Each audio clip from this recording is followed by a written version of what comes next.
Alright, so let's jump back into talking about photos here, and there's a few ways to do this, but we have our road photo here, and let's say we're not crazy, we just want to add a little bit of a more of a darker or a color feel to this picture and adjust it. There's a few ways we can do this, both work about the same. We can right click on the layer, go to blending options, and choose color overlay, and you can see it automatically sets to this bright red. So if we click here, okay, let's go ahead and set it to, let's try this lighter blue, okay, and then we'll click OK. But then here on opacity, we're going to take this way down, and you can see when we get to about 50, okay, that's still a little too much. We just want a little blue tint to our photo. Okay, there we go. So there's 0, no blue tint. Okay, up to 10%. Okay, just gives us a little blue. If we go up to 20%, we see a little more blue. Alright. Another way we can do this is using the rectangle tool like we used before, and we just create an entire rectangle with this color, and then while we're on the rectangle layer, we come up here to opacity, and we can just adjust this down to say 39%, 24, 20%.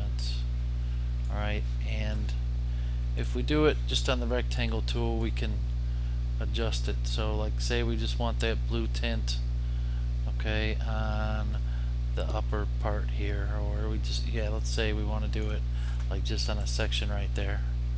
Okay, I'll get off that layer so we can see it just has a really light, okay, instead of this full dark rectangle here, we just have a light faded overlay. Alright,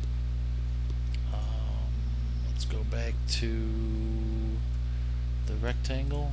Okay, if we want it over, say, almost all of it, but we don't want it over this bottom part, we just go there, and now it has a blue tint.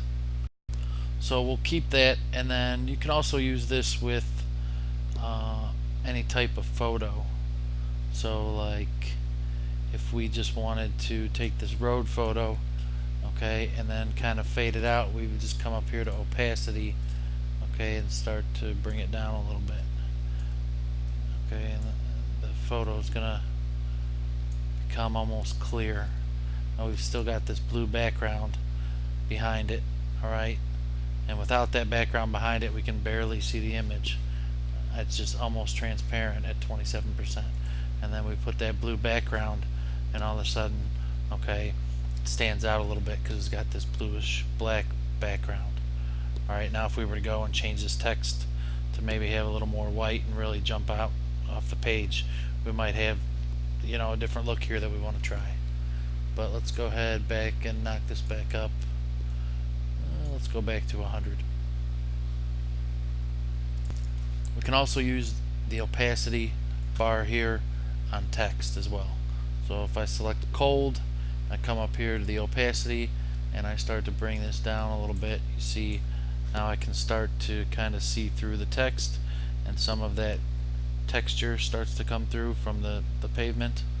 Alright, so if I'm at 61, start to bring it down here to, you know, 30%, it really starts to get where I can barely see it. It starts to just lay on top of that of the road here. So if I bump it back up, I can get just a little bit of texture just by dimming the opacity.